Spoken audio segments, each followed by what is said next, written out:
So in this video, we're going to be looking at inclined planes. Previously, we looked at resolving forces, right? We looked at resolving forces vertically and horizontally and vertically. And this was only when the particle itself was moving horizontally left or right or moving up and down. But in this situation, we're now going to be looking at when it's inclined. So the plane is at an incline at a certain angle like this image here. So first things first, before we do anything, we need to understand what forces are at work here. So first things first, we know that, well, the particle will have a weight, right? Mg. And the weight always acts vertically downwards. So this mg is actually going to be mg downwards, like here. Another force that's always present is the reaction force, which comes from when two things are in contact with each other. This particle is in contact with the plane, so it's going to be a reaction force. And the reaction force is always going to be 90 degrees to the surface. Okay, so the surface is going up in incline, so the reaction force is going to be in this direction here, right? This is 90 degrees to the surface. So these two forces are always going to be present, right? What we're now going to do is we're going to be resolving forces, but it's going to be in equilibrium or it might be accelerating. But previously, when we were looking at resolving forces, we looked at resolving vertically and we looked at resolving horizontally like this here, right? At an incline, what we're going to be doing now is we're going to be resolving perpendicular to the plane, i.e. in this direction here, and we're going to be resolving parallel to the plane, so in this direction here. The two resolving values or components are going to be perpendicular to each other, but they're going to be perpendicular to the plane and parallel to the plane. And we're still going to be doing the resulting force F is equal to ma like this for each one. Right, in order to do this, what we need to do is work out all the components of the forces which act in each direction. So you can see here, this R is going to act in this resolving plane, this part here, right? So that's okay. But it's about this mg. Now this mg is acting vertically downwards, so we need to find the component which acts in the vertical plane or in parallel to the plane. And the way I'm going to do that is I'm going to draw a right angle triangle like this, like so. So I've split up the weight mg into its components. And so now, if I know this angle here, which is going to be the same angle as this theta value here, so this angle here is going to be the same value as theta, then this component which goes perpendicular to the plane is going to be mg cos theta, and this one which is parallel is going to be mg sine theta. And these are the values we're going to be using when we're doing a resolving.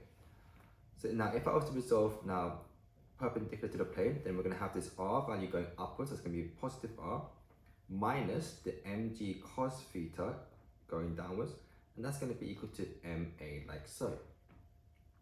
If I was to look at the point parallel to the plane, then we have this mg sine theta, which is negative mg sine theta, because it's going downwards. When I'm resolving upwards is positive, and that's equal to ma like this. So you can see here, we need to separate the forces into its components which act in the same direction as which we're resolving. And in further questions, there are going to be additional forces. There are going to be more forces which we're going to split up into each component. So we have a force of 30 newtons and it's pulling a particle of mass 6 kilograms up a rough slope that is inclined at 15 degrees to the horizontal. So you need to be able to draw this kind of situations. So it's an inclined plane like this. The angle they've said is 15 degrees, and we've got a particle like this which has a mass of 6 kilograms, so its weight is going to be 6g acting vertically downwards. A force of 30 newtons is pulling it up, so 30 newtons is pulling it up like this, 30 newtons. Remember, it's always got a reaction force which is perpendicular to the plane, and the force acts in the direction of motion, and there's a constant resistance due to friction, so friction is going to oppose the motion. So if it's moving upwards, then friction will have to be moving downwards like this, and that's called friction Fr, like so. So this would be the force diagram that you would always have to draw in all these questions. Right, given that the particle is moving at constant speed, calculate the magnitude of the resistance due to friction, i.e. what is this Fr value. Now if it's constant speed, we know that the acceleration is going to be equal to 0 if it's for constant speed. So what I'm going to do now is I'm going to resolve parallel to the plane, up the plane basically. So F is ma. So all the forces I have acting up the plane, well, we have the 30 newtons acting up, so it's going to be positive 30. Where there's friction acting down the plane, so minus friction. And we also have the weight component acting down, because remember the weight we can split up like this, right? So I want to find this component here, which is going to be equal to minus 6g sine the angle. Remember, this angle is the same as this angle here, so in this case 15 degrees like so, and that's going to be equal to ma. So m is 6 times a, which is 0 because it's at constant speed. Note we don't have to include this r value here because it's not acting in the direction we're looking at for now. And then what I have to do is just calculate or rearrange for friction, and friction you should get as 14.8 newtons like so. Let's try another one. So we have a force of 30 newtons acts horizontally on a particle of mass 5 kilograms that rests on a smooth slope inclined at 30 degrees. Find the acceleration of the particle. So let's draw the force diagram a bit bigger. So this is 30 degrees. We have a particle It's got an act of a mass of 5 kilograms, so its weight is 5g. We have its reaction force, and now that's an additional force of 30 newtons, and it's acting horizontally, so this 30 is acting like in this direction here. And it's going to be accelerating, so it's going to look at acceleration this way, which we're trying to find.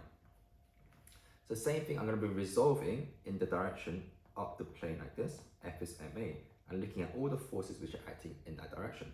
Well, remember this 5g, I can split up into this and this, right? So I want to find this component again, and that's going to be 5g sine theta. But remember, it's acting downwards, right? So that's going to be negative 5g sine theta. And then we also have this 30 newtons. This 30 newtons is not acting up the slope, but we can find this acting up the slope by separating like here and here, like this. And we know that this angle is going to be 30 degrees, and therefore, if I want to find this component, because that's the component we're trying to find, that's going to be 30 cos 30 degrees. And because it's acting up, it's going to be a positive like so, and that's equal to the mass 5 times acceleration, which we're trying to find. And acceleration, this angle, is 30 degrees as well. So the acceleration you should get as 0.296 meters per second squared. Right, let's try this question here. So if a particle of mass 3 kilograms is moving up a rough slope that's inclined at 40 degrees, a force of 6 newtons acts vertically upon the particle. Given that the particle is moving at constant velocity, calculate the value of F, the constant resistance to friction. So let's draw the force diagram a bit bigger.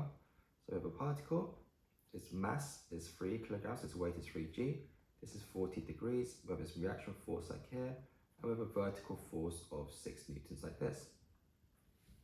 Right, so it's moving at constant velocity, which means that we know that acceleration is going to be equal to 0, but we need to understand which direction this is going to be moving at. Okay, so the way we work that out is looking at the components of the speed acting parallel to the plane.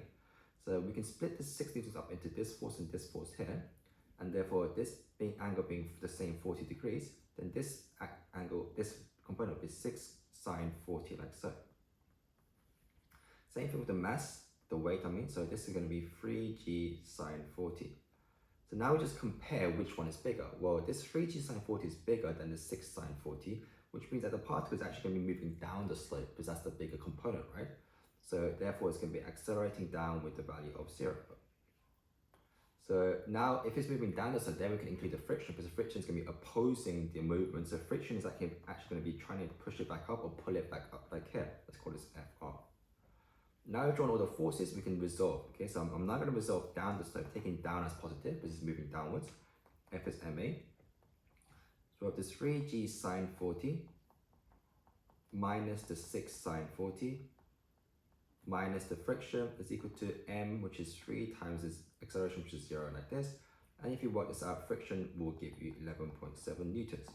So in this question, we have to understand which, they haven't told us which direction it's moving, right? As I said, it's moving in a certain direction. You need to understand which direction it's moving in order to know which direction the friction is going to be acting in.